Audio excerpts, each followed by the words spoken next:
Johann Wolfgang von Goethe, The Violet, and welcome to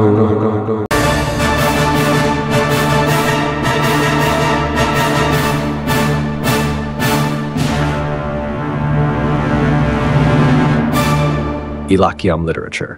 இந்த போயத்துல poet வான் கத்தே வந்து வயலட்ன்ற flower வந்து நம்ம கிட்ட பேசுற மாதிரி பர்சானிஃபை பண்ணி இந்த போயத்தை வந்து எழுதியிருக்காரு. ஸோ அந்த ஃப்ளார், அந்த பூ, வயலட்ன்ற அந்த பூ வந்து என்ன நினைக்குதுன்னா தான் தான் வந்து அழகுன்ற மாதிரி வந்து நினைச்சுக்கிறது. அந்த பூ வந்து ஒரு விஷயம் வந்து நினைக்குது. அந்த விஷயம் வந்து நடந்துச்சா நடக்கலையான்ற விஷயத்த இந்த போயம் மூலமா வான் கத்தே வந்து கன்வே பண்றாரு. போயம் வந்து எப்படி வந்து ஓப்பன் ஆகுதுன்னா, ஒரு பசுமையான புல்வெளி வந்து இருக்கு, ஒரு மெடோ வந்து இருக்கு. அந்த மெடோல வந்து ஒரு வயலட் ஃப்ளார் வந்து இருக்கு. அந்த ஃப்ளார் வந்து தன்னைத்தானே வந்து நான் தான் இந்த இடத்துல வந்து அழகான ஒரு பூன்ற மாதிரி வந்து நினைச்சுக்கிறது. ஸோ அந்த டயத்துல பாத்தீங்கன்னா அந்த வழியா வந்து ஒரு இளமையான ஒரு ஷெப்பர்டஸ், ரொம்ப அழகான ஒரு ஆடு மேய்க்கிற பொண்ணு வந்து அந்த வழியா அப்படியே போறாங்க. அந்த பொண்ணு வந்து ரொம்ப சந்தோஷமாவும் அங்க இருக்கக்கூடிய சூழ்நிலையை வந்து அப்படியே வந்து என்ஜாய் பண்ணிக்கிட்டே அந்த வழியா வந்து போறாங்க. ஸோ அந்த டயத்துல அந்த வயலட் ஃப்ளார் வந்து என்ன நினைக்குதுன்னா,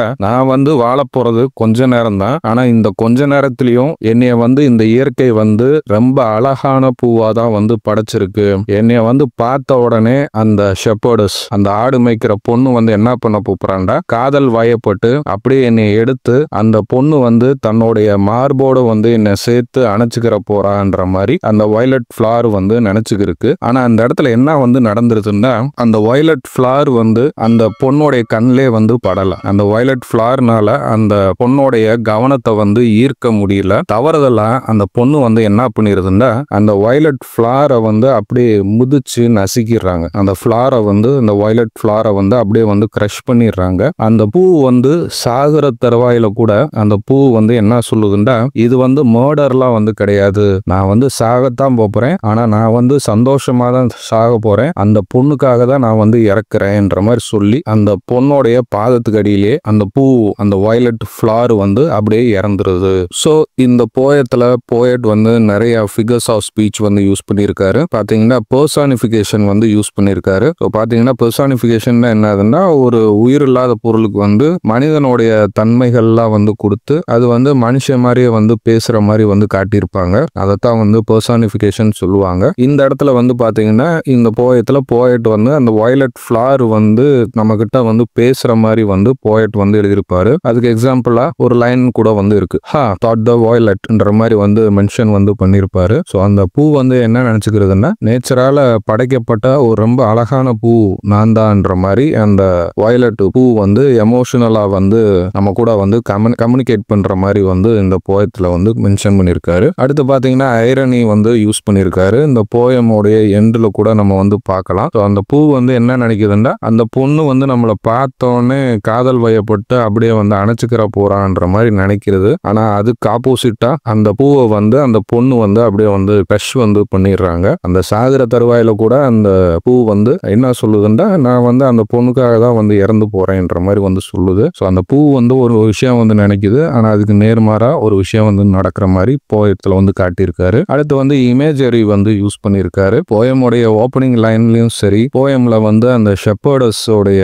இன்ட்ரோடக்ஷனும் சரி, இந்த மாதிரி விஷயங்கள்லாம் காட்டுறப்போ நம்மளை வந்து அந்த இடத்துக்கே கூட்டிட்டு போற மாதிரி இமேஜரிலாம் வந்து யூஸ் பண்ணியிருக்காரு. அடுத்த போயத்துல வந்து மெட்டஃபர் வந்து யூஸ் பண்ணியிருக்காரு. அந்த பூ வந்து என்ன சொல்லுதுன்னா, இயற்கையாலேயே படைக்கப்பட்ட ரொம்ப அழகான பூ நான் தான்ன்ற மாதிரி வந்து சொல்லுது. ஸோ இது மூலமா அது வந்து என்ன மெட்டஃபரைஸ் வந்து பண்ணுதுன்னா, எப்படியாவது அந்த ஷெப்பர்டஸோடைய அட்டென்ஷனை வந்து சீக் பண்ண வந்து பார்க்குது. ஸோ இந்த மாதிரி நிறைய ஃபிகர்ஸ் ஆஃப் ஸ்பீச் வந்து இந்த போயத்துல வந்து யூஸ் பண்ணியிருக்காரு வான் கத்தே. In Johann Wolfgang von Goethe's poem, The Violet, the emotions of the violet are subtly depicted. The violet's feelings and surroundings are intricately described, reflecting its modest and retiring nature.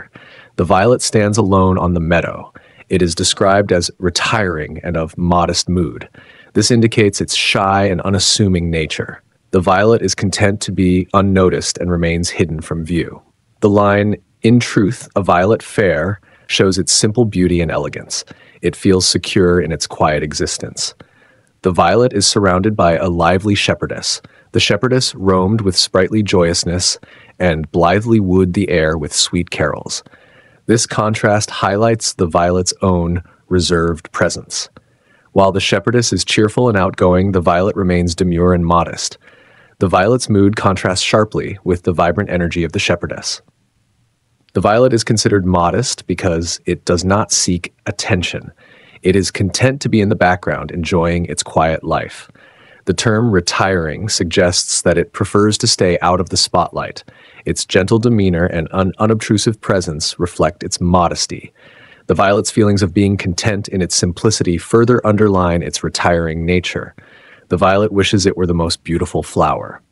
The poem lines, "Ah, thought the violet had been for but the smallest moment e'en, nature's most beauteous flower, reveals this longing." The violet dreams of being admired and loved. It imagines being picked by the shepherdess and pressed gently against her breast. The lines, "when weary, gainst her gentle breast," show this longing. The violet desires to experience this closeness even for a short time. The violet visualizes its interaction with the shepherdess with tenderness. It envisions itself cherished and held gently, enjoying brief moments of affection. This dream reflects the violet's wish to be more than just a flower. It imagines the shepherdess's care as a moment of joy.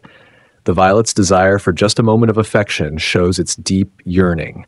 It wishes to be noticed and loved, even briefly. This wish highlights the flower's longing for emotional connection and recognition. The violet's ultimate sacrifice shows its contentment in fulfilling this wish. The shepherdess approaches, and the violet is hopeful. However, the shepherdess does not see the violet. Instead, she picks the flower and crushes it. The violet's dream of being cherished is not fulfilled. It lies crushed, symbolizing its sacrifice. The shepherdess treats the violet with disregard. She crushes it without noticing its presence.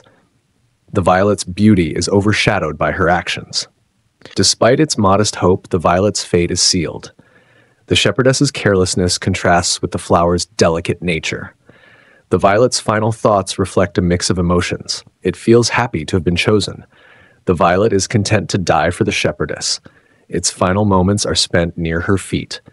The flower finds fulfillment in its sacrifice. The violet's sacrifice highlights its devotion. It willingly gives up its life for a moment with the shepherdess. This act represents pure, selfless love. The violet's death symbolizes a deep, emotional connection. Its final moments are marked by a sense of fulfillment. The poem paints vivid pictures with words. "Upon the mead a violet stood" creates a clear image of the setting. The line "Whittle it stood, create air" evokes the joyful sound of the shepherdess. Such imagery immerses readers in the scene. Goethe personifies the violet, giving it human traits. For example, "Ah, thought the violet," shows the flower thinking and feeling. The violet's desire to be nature's most beautiful flower adds depth. This personification makes the violet's emotions relatable. The poem uses metaphor to convey deeper meaning. The violet's wish to be nature's most beauteous flower symbolizes its longing for affection. This metaphor highlights the flower's yearning for the shepherdess's attention. There is irony in the poem's conclusion. The violet's wish to be cherished results in its destruction. "She crushed the violet's sweet" shows the flower's sacrifice. The irony lies in the violet's contentment despite its demise. The violet's wish reveals its longing for love. It dreams of being admired and held by the shepherdess. The imagined interaction shows a deep desire for affection. Even in its final moments, the violet finds happiness in its wish being fulfilled.